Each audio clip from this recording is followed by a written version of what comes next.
सायंकाळचा संधीप्रकाश आता गडद जाणवायला लागला होता. अंधाराच्या छटा आता अवतीभोवती विखुरल्या जात होत्या. त्या अंधाराच्या गडद छायेत एक एक वस्तू अदृश्य होत होती. शेवटच्या गल्लीतल्या सगळ्यात पाठीमागचा 13 नंबरचा बंगला, जो गल्लीच्या एकदम मागच्या टोकाला होता, तोही आता या अंधारात दिसेनासा झाला होता. जसजसा अंधार वर चढू लागला तसतशी भीती संथ गतीने माझ्या अंतर्मनात शिरत होती. या अशा बंगल्यात मी एकटीच होते, अगदी एकटीच. हा असा भला मोठा बंगला, त्याचा एवढा मोठा परिसर आणि त्याचा तो मोठा अवकाश कमालीचा भीतीदायक वाटत होता.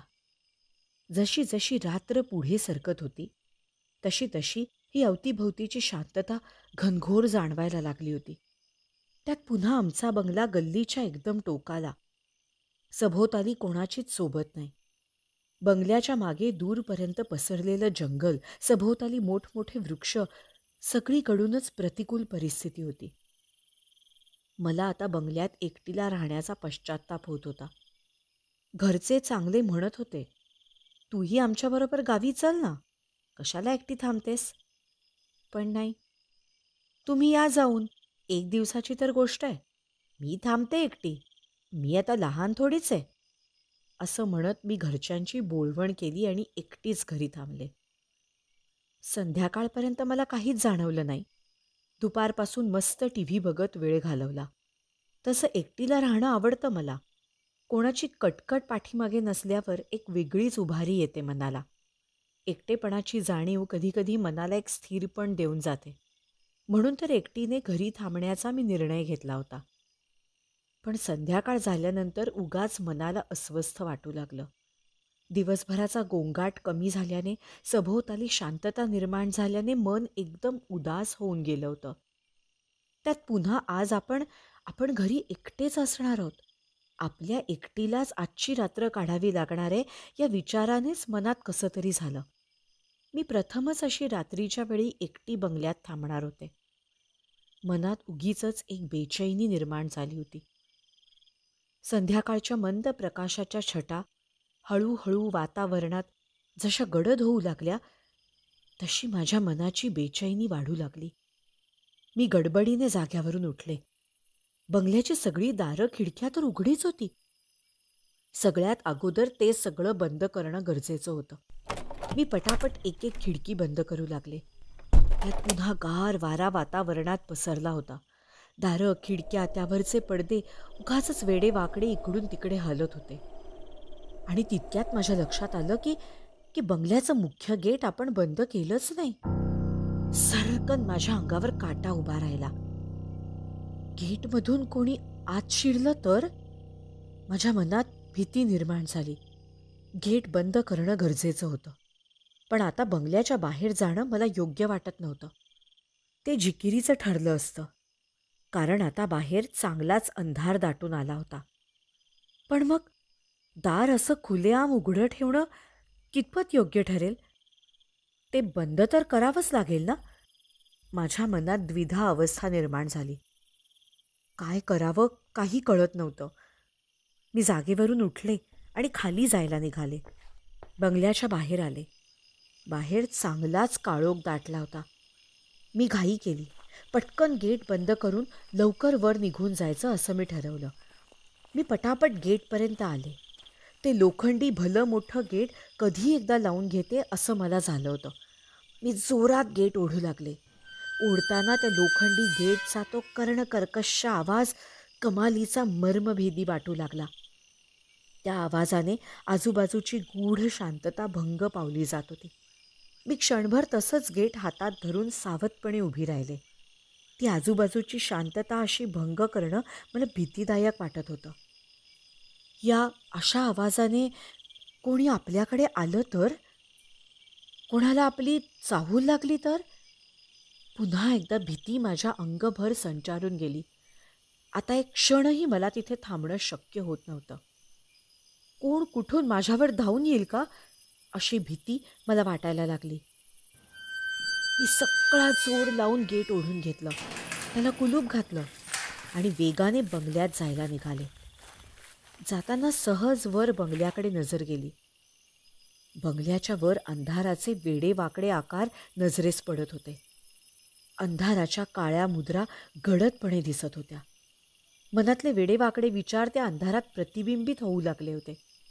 चित्रविचित्र आकार त्या अंधारात मला दिसायला लागले. आता माझ्या सर्व मनाला भीतीने घेरलं होतं. अजून आपण जास्त वेळ त्या अंधाराकडे बघायला लागलो तर काहीतरी अनर्थ घडेल. त्यापेक्षा बंगल्यात गेलेलं बरं, असं मनाशी म्हणत मी पटकन बंगल्यात जाऊ लागले. बंगल्यात येऊन मी पुन्हा दरवाजा बंद केला आणि एकदाचा निश्वास सोडला. माणसाच्या मनात एकदा भीती शिरली की ती भीती माणसाला नको त्या विचारात घेऊन जाते. मनात नको नको ते विचार उत्पन्न होऊ लागतात. कदाचित माझ्या बाबतीतही तसंच होत असावं. बंगल्याची सगळी दारं, खिडक्या, गेट बंद केलेलं होतं. पण मनातल्या विचारांची दारं मात्र खुलेआम उघडीच होती. त्यामुळे माझ्या मनातली भीती थोडीही कमी होत नव्हती. बेडरूमचा दरवाजा लावून मी पलंगावर बसले होते. पण तरीही मनाला स्थिरता लाभत नव्हती. मन पुन्हा पुन्हा फिरून त्या अंधाऱ्या गर्तेतच जात होतं. रात्र पुढे सरकत होती. त्यासोबत अवतीभोवतीचा काळोख, शांतता, गूढताही वाढत होती. वातावरण कमालीचं शांत जाणवत होतं. अधूनमधून रातकिड्यांचा आवाज तेवढा कानात शिरत होता. मी एकदम स्तब्धपणे ती शांतता अनुभवत होते. श्वासांची लय शांतपणे पडत होती. पापण्या मिटून मी सगळे विचार एका जागेवर केंद्रित करत होते. मनाला आवरण्याचा प्रयत्न करत होते. आणि तेवढ्यात तेवढ्यात तो आवाज माझ्या कानात शिरला.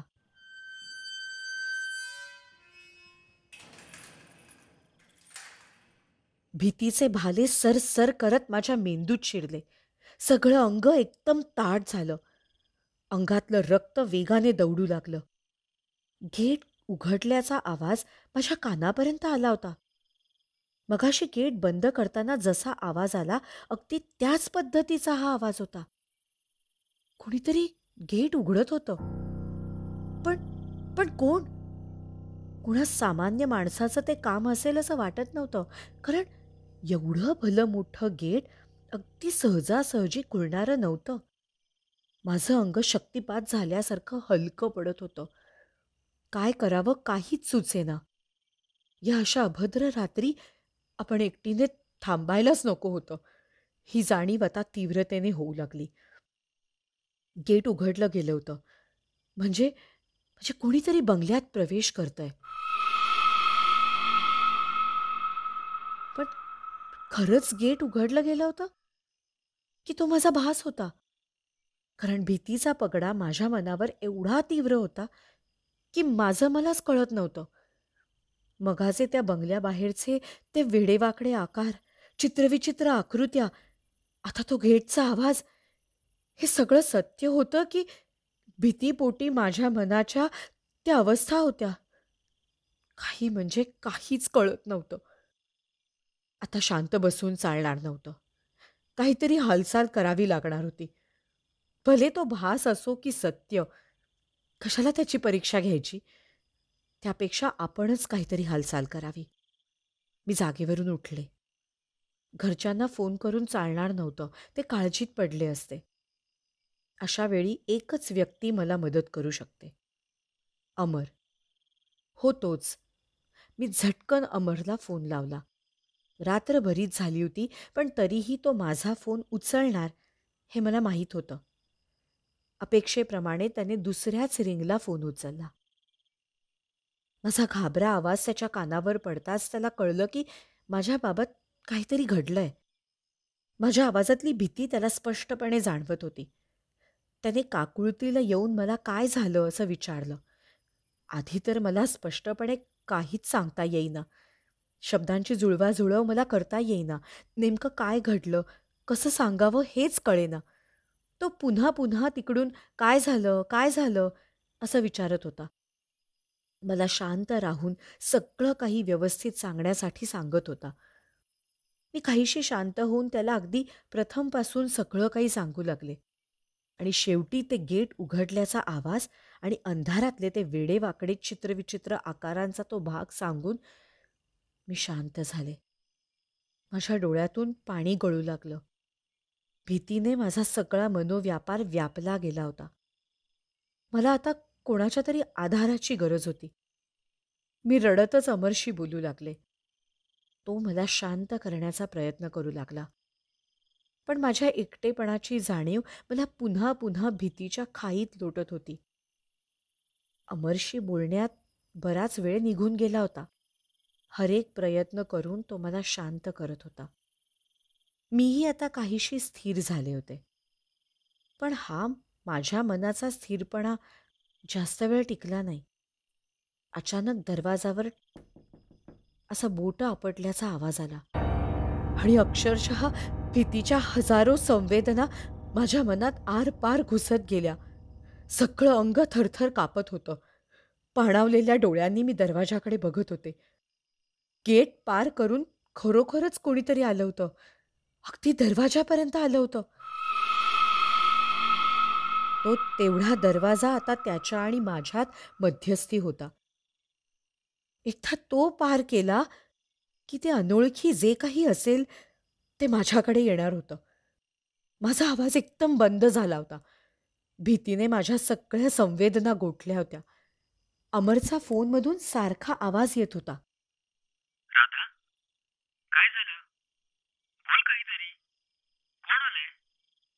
माझ्या हातातला फोन थरथर कापत होता. माझे भीतीने विस्फारलेले डोळे अजूनही दरवाजावर स्थिरावलेले होते. आणि तेवढ्यात दरवाजावर पुन्हा एकदा टकटक झाली आणि घळाघळा माझ्या डोळ्यातून पाणी बाहेर पडू लागलं. सगळी भीती शरीरभर संचारू लागली. अमर, दरवाजाबाहेर कोणीतरी आलंय रे. ते कोण आहे माहीत नाही, पण कोणीतरी आलंय हे नक्की. या अशा गडद रात्री कोण आलं असेल रे? मी कसंबसं अमरला बोलून गेले. माझी नजर दरवाजाकडेच होती. तेवढा तो दरवाजाच आता माझं संरक्षण कवच होतं. एकदा का त्याने तो पार केला की मग सगळं संपणार होतं. राधा, असं घाबरू नकोस. धीर धर. तू दरवाजा उघड आणि बघ कोण आहे ते.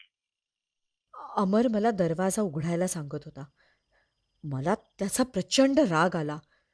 मी दरवाजा उघडला तर तर ते जे काही बाहेर आहे ते घरात येणार नाही का? अमर, मी दरवाजा कसा उघडू? ते जे काही असेल ते आत येईल ना. मी अगदी क्रोधाने त्याला म्हणाले. हे बघ राधा, अशा भीतीच्या दडपणाखाली तू नीट राहू शकणार नाहीस. एकदाचा काय तो दरवाजा उघड. बाहेर कोणीतरी माणूसच असेल. दुसरं काही अभद्र असणार नाही. नाहीतर या भीतीपायी तुला काहीतरी होईल. ऐक माझं, दरवाजा उघड. अमर सारखा मला दरवाजा उघडण्यासाठी सांगत होता आणि दरवाजा उघडण्याची माझी हिंमत होत नव्हती. आता दरवाजावरची टकटक वाढत चालली होती आणि त्यासोबत माझ्या मनातली भीतीही, आणि त्यातच अमरची दरवाजा उघडून बघण्याची माझ्या मागची कटकटही. माझ्या मनात भीती, क्रोध, असहायता वाढत जात होती. मी कमालीची हतबल होत होते आणि शेवटी माझ्या भीतीच्या वरचढ माझा क्रोध जाऊ लागला. संतापानं माझं शरीर थरथर कंप पाहू लागलं. शेवटी जे होईल ते होईल. एकदाचा काय तो सोक्षमोक्ष लावूनच टाकू, असं मनाशी ठरवून मी वेगाने उठले आणि दरवाजाजवळ गेले. क्षणभर दरवाजाजवळ थांबले आणि जोरात दरवाजा मागे ओढला आणि मी डोळे बंद करून घेतले. क्षण, 2 क्षण शांततेत गेले. मी डोळे उघडले आणि समोर दरवाजात अमर उभा होता. माझ्याकडे हसत बघत होता. त्याला असं समोर बघून झरझर करत माझी सगळी भीती शरीरातून खाली उतरत गेली. सगळं शरीर हलकं झालं. हसावं की रडावं काहीच कळेना. मी हसत हसत त्याला आत घेतलं. त्याच्या त्या जीवघेण्या मस्करीने माझी चांगलीच घाबरगुंडी उडाली होती. तो माझ्याकडे बघून अजूनही हसत होता आणि मी रागाने त्याच्याकडे बघत होते. तो तसाच हसत किचनमध्ये निघून गेला. कदाचित त्याला तहान लागली असावी. मी आता एकदम शांत झाले होते. या धावपळीत शरीर चांगलंच दमलं होतं. मी तशीच बेडरूममध्ये शिरले आणि तिथे पलंगावर अंग झोकून दिलं. कानाजवळ फोन तसाच पडला होता. तो उचलून बाजूला ठेवत होते तेवढ्यात फोनमधून काहीतरी आवाज आला.